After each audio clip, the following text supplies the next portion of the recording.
The day I bought the Grand Marina Hotel, everyone thought I was making a huge mistake. Maybe they were right. The Grand Marina Hotel was once beautiful, but now it was losing money fast. The reviews were terrible, and the staff had lost hope. But Grace Shin, my mentor for 15 years, had believed in me. Before she passed away, she made me promise I'd buy it. I'm Julia Mars, 34 years old. 3 months ago, I was the successful manager of the fancy Riverside Royale Hotel. Now, I own what people call a historic hotel that needs fixing. Others just call it a money pit. When I quit my job, my old boss, Richard Sterling, shook his head. "You're ruining your career," he said. Grace was too stubborn to change with the times. "That hotel will take you down with it." But Richard didn't know Grace like I did. She gave me my first hotel job when I was 19, cleaning rooms while studying hotel management. She saw something in me and taught me everything she knew. "Hotels aren't just buildings, Julia," she used to say with a smile. "They're places where life's big moments happen. Weddings, reunions, goodbyes, new beginnings. We help people make memories." 2 days before she died, she made me promise 2 things: to buy the Grand Marina when it went up for sale and to never ever sell it to the Riverside Hotel chain. "No matter what they offer," she said firmly. "There are documents in my office safe. The combination is your birthday." I promised her, not knowing I'd soon be selling my condo, emptying my savings, and taking out a big loan to keep that promise. The hotel's price was lower than expected. Grace's children just wanted to sell it quickly, but fixing it up would cost a fortune. On my first day as the owner, I walked through the building and saw why it was struggling. The once shiny marble floors were dull, the old chandeliers needed repairs, and the famous Riverside restaurant was barely running. But beneath the dust and broken lights, the hotel was still stunning. High ceilings, detailed woodwork, huge windows overlooking the river. They didn't make places like this anymore. Maria Garcia, the head housekeeper who had worked for Grace for 20 years, hesitated before speaking. The staff were wondering if we still have jobs. I smiled, remembering what Grace always said: "The staff is the heart of a hotel." "Your jobs are safe, Maria. In fact, I'll need everyone's help to bring this hotel back to life." She looked relieved, but there was something else in her eyes. Worry? Fear? Before I could ask, she rushed off to tell the others. I walked to Grace's office, my office now. On the wall, photos showed the hotel through the years. Behind a painting of the river was the old safe. I entered my birthday as the combination, and it opened just as Grace had said. Inside were folders, a USB drive, and an envelope with my name on it. Before I could look at them, my phone rang. Richard Sterling. "Julia, my dear," he said in his smooth voice. "I heard about your big purchase. I just wanted to warn you, Riverside Hotels is expanding. Your hotel's location is perfect for us." I gripped the phone. "The hotel's not for sale, Richard." "Don't be so quick to decide," he said. "That old building is more trouble than it's worth. We're willing to pay a lot, 3 times what you paid." The amount was enough to clear my debts and set me up for life.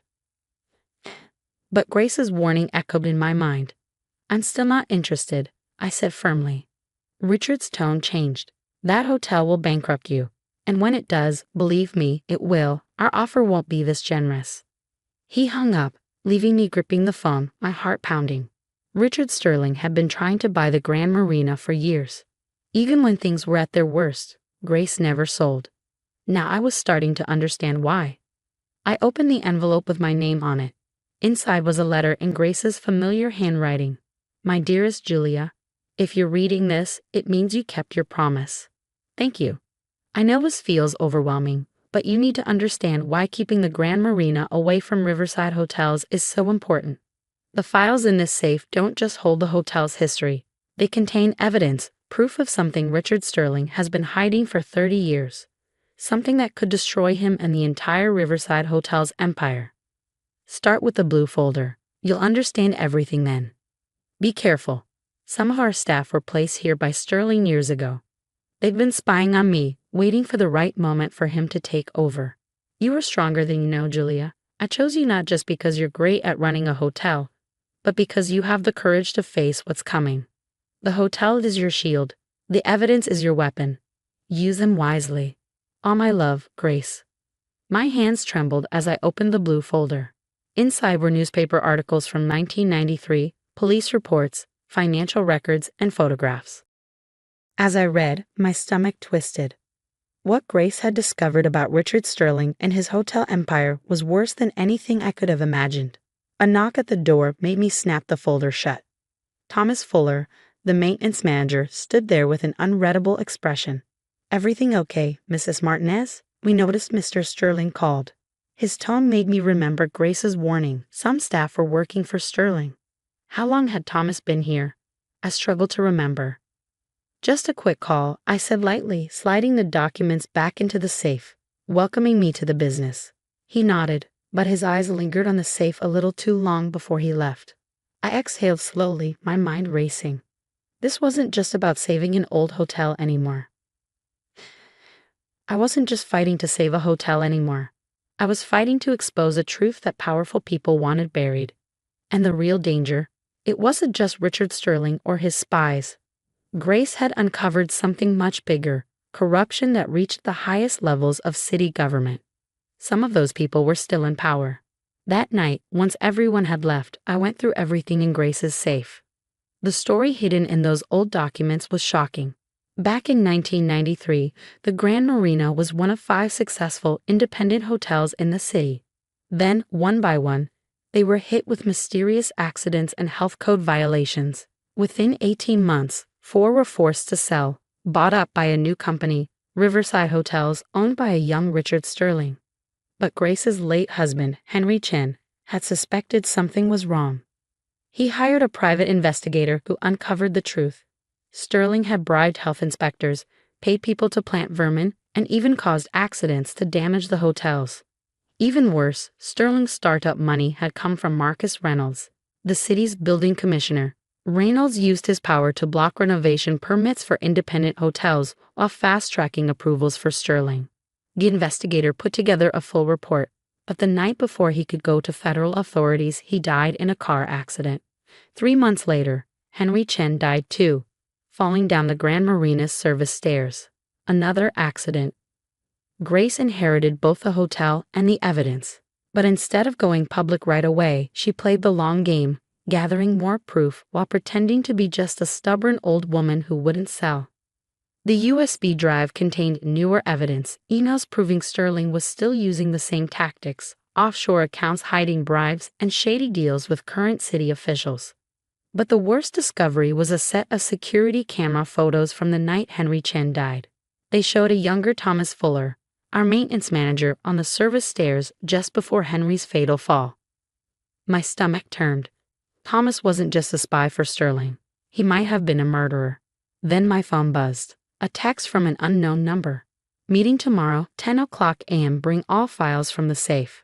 No police or press or accident reports from 1993 go public. Your choice." They knew about the safe, which meant Thomas must have tipped them off. I had to think like Grace. She had kept this evidence safe for 30 years. How? I glanced at the wall of old hotel photos. One caught my eye. A 1995 picture of Grace standing in front of the newly reopened Riverside restaurant. It had been closed for months after a mysterious kitchen fire. That's when I knew what to do. I grabbed my phone and called Maria Garcia. She answered right away. "Mrs. Martinez? Is everything okay?" "Maria, how long have you worked here?" 23 years. Since just after Mr. Chen died. Grace, she saved me, gave me the job when... She hesitated. "There's something you need to know." An hour later, I had the full story. Maria had worked at one of the hotels Sterling had taken over. She had seen one of his stage accidents but had been too scared to speak out. Grace had hired her, protected her, and kept her statement safe. "There are others," Maria said. "Former staff from all the hotels Sterling bought. Grace kept us close, kept us safe, until the right time came." I spent the rest of the night making calls. By morning, I had statements from 15 former employees, all with the same story. Sterling's empire had been built on sabotage, corruption, and fear, and now it was time to bring it down. At 9:45 a.m., I walked into the grand ballroom. Thomas Fuller was already there, along with 2 men who looked like Sterling's lawyers. "The files," Thomas demanded. "Right here." I said, holding up a USB drive. But we should wait for the other guests first. What other? Before he could finish, the ballroom doors swung open. Maria led in a group of people, former hotel employees, all carrying documents. Behind them came an FBI team from the Public Corruption Unit responding to my early morning call. The lead agent stepped forward. Thomas Fuller, you're under arrest for the murder of Henry Chen and conspiracy to commit fraud. As the agents cuffed Thomas, Richard Sterling stormed in, red-faced with fury. You have no proof, he shouted. Actually, I said calmly, we have 30 years of proof. Grace Chen spent decades collecting evidence. Every bribe, every stage accident, every crooked deal. And more importantly, she protected the witnesses you thought you silenced. I gestured to the former employees. They're all ready to testify. Sterling's anger turned to panic. You'll regret this, he hissed. I have powerful friends. Commissioner Reynolds. I smiled. Check your phone, Mr. Sterling. The news is already everywhere. The fallout was massive. Sterling and several city officials were indicted. The Riverside hotel chain collapsed as the truth came out. But the Grand Marina, we thrived. The case brought us national attention, and the settlement money from Sterling's assets helped restore the hotel to its former glory. Every chandelier was rewired, the marble floors polished, the Riverside restaurant became the hottest spot in town. Most importantly, we kept what made the hotel special, its people. The staff Grace had protected became part of its legacy, a reminder of her courage and foresight. A year later, at a memorial gala for Grace and Henry Chen, the new mayor declared the Grand Marina an official city landmark. Maria found me later on the terrace, watching the sunset over the river. Grace would be proud, she said softly, not just of the hotel, but of you. You're like her, a long-game player. I touched the jade pendant Grace had left me. She had taught me that success isn't just about business, it's about protecting what matters. People, principles, and truth. Yesterday, I found a note Grace had tucked into an old guest book. Hotels are more than buildings. They witness history. The Grand Marina survived corruption, and now stands as proof that patience, courage, and truth will always win. Keep its stories safe. Keep its people safer, and never stop believing in justice. I framed the note and hung it in my office. Next to it, I left space for new photos, new stories, new victories. Because Grace was right.